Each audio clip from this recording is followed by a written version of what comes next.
What is up mga ka-tweaks? So today, we will have a unboxing and review of this item. So anong item ba ito? So pating question natin para saan ba gagamitin to or ano ba to? So for today's vlog, we will unbox and review this from the logo itself. It's DAHUA time attendance terminal. So ano ba tong device na to? So this is a biometrics device. Yan. From DAHUA. So sa mga hindi nakakalam guys, itong DAHUA is a known brand din for security and other IT products. So mainly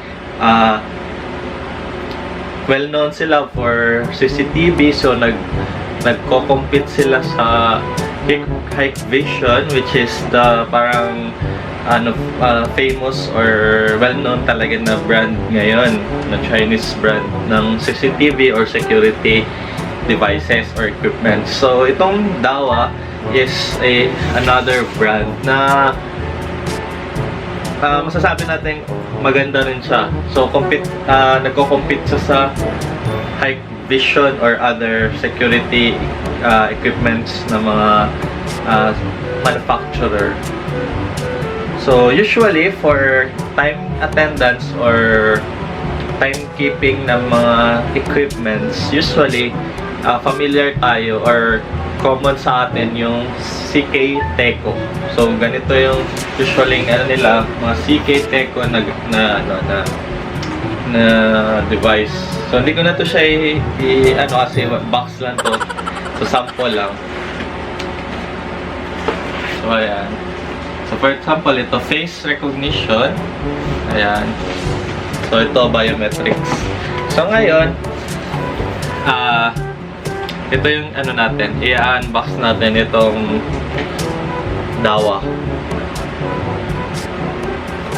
So first, papakita natin yung kanyang features. So first, IP based siya. TCP based. So meaning, IP based yung kanyang connection. So wala siyang serial port. So IP. So meaning gagamit tayo ng LAN connection. Second, may real voice prompt siya wherein magpa-prompt sa'yo if mali yung password mo or naka-successful yung time in, time out mo. So makikita natin mamaya kung ano yung mga features nung kanyang real voice prompt. Then, friendly user interface design. So meron to siyang LED screen. So makikita nyo dito, ayan. So meron TFT lively color display. So may color display siya. Yun, LED display. Extremely speed fingerprint response. So tatry rin natin mamaya kung mabilis ba talaga pag punch mo ng biometrics, lalabas ba agad siya, mag-response or maglo-load pa ba, ganun. So local smart DNA report generated. So meron siyang software para maano yung attendance. So usually ginagamit to sa HR. So sa mga company, di ba may attendance tayo before, yung mga time card ginagamit, punch ngayon. So biometrics na. So marami na siyang actually marami ng variation nung time attendance. So merong fingerprint, which is commonly used na mga company. Second one, yung face recognition. So titingin ka lang sa kanilang camera, so madidetect yung mukha, if ikaw ba talaga nun. Third is RFID, kung yung mga ID yung mo lang, tap mo lang. And then other, pero hindi pa talaga siya fully, for example dito sa Philippines, hindi pa siya fully talaga na ginagamit, which is yung iris, yung mata lang, yung titingin ka lang doon sa kanilang camera, madidetect yung iris kung yun talaga. And also, for example, mga DNA, yung mga saliva. So, yung mga ganun, medyo ano na yun siya, yung complex na, kung mga ano na talaga na mga security system. So, for now, biometrics. So, ngayon, i-ano natin kung anong laman itong box na to. So, technical specification, ito, hindi ko na siya i-discuss. Yan, nasa screen na. Let's get started. So, ito yung features. Pakita ko lang. Yan.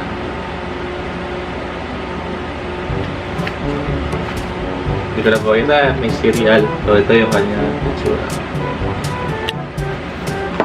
So, let's... So, pasensya guys kung medyo maingay. Dito tayo sa stock room. So, closed room to pero may aircon. Tapos may mga computer na kaya may mga noise.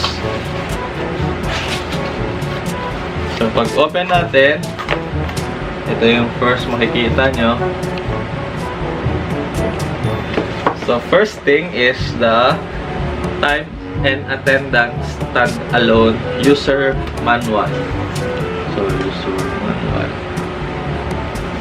So, dito natin makikita kung paano to gagamitin. So, hindi ako familiar dito sa bago kasi ito na bago to sa akin. Is usually Sekiteco user kami dito sa work ko at saka from previous work ko sa Sekiteco. So, i-explore natin tong DAHUA. Second, meron siyang QR code.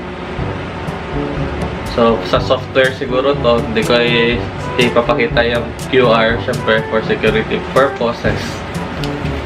And then, meron siyang mounting sticker para may guide pag magmamount na sa wall. Ayan. And then, yung device mismo. So, alisin natin yung sa cellophane. So, ito yung device. So, ito yung LED screen. Ito yung fingerprint. Tapos, ito yung kanyang mga button. So, meron siyang numbers. May escape. May up and down. May okay. And then yung logo ni DAHUA. So, ang connection ni guys is merong USB. So, hindi nakalagay sa features yung USB. Siguro common na to talaga sa mga biometrics na device. Ayan. Tapos, LAN connection lang. Ito. Sa baba. Ito yung likod niya. So, manipis siya guys. I-compare mo talaga doon sa Sekiteco, which is wala akong mapapakita. Kasi yung isang extra namin dito is pang pang door. Access door. So, malayo. So, manipis lang siya ganito. So, madali lang siya i-mount.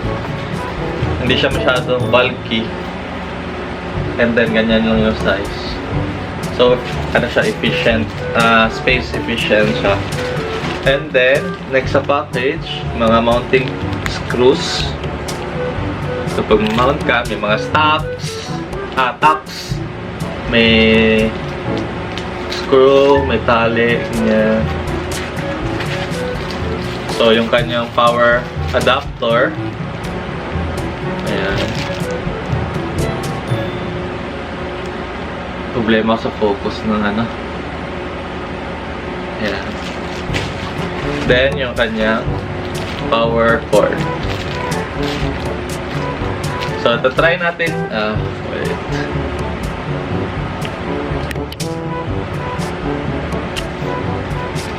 So, itatry natin siya i-set up, guys. So, meron tayong power cord dito sa gilid. Katabi muna natin itong box. Naka muna. So, yung kanyang power cord, USB. So, ang style nila ngayon, ganito na. USB na siya. Hindi na yung dati. Mga previous kasi adapter talaga, power adapter. So, hindi na ganito. Hindi ko alam kung advantage or disadvantage itong USB, Pero at least, ang pwede siya wala lang. Ganun siguro yung style. Ganito yung style nila. Portability. So, okay. Oo. So maganda rin pala to guys. Kasi pwede mo to siya gamitin kahit na naka-power bank. So for example, burn out sa inyo, tapos kailangan may backup kayo na ano, for example, wala kayong UPS. So pwede siya i-run through power bank or kung UPS na USB powered, mga ganun. So sasaksak natin to dito, power. Ayan. Focus, please. Ayan. Tapos, ano natin sa power.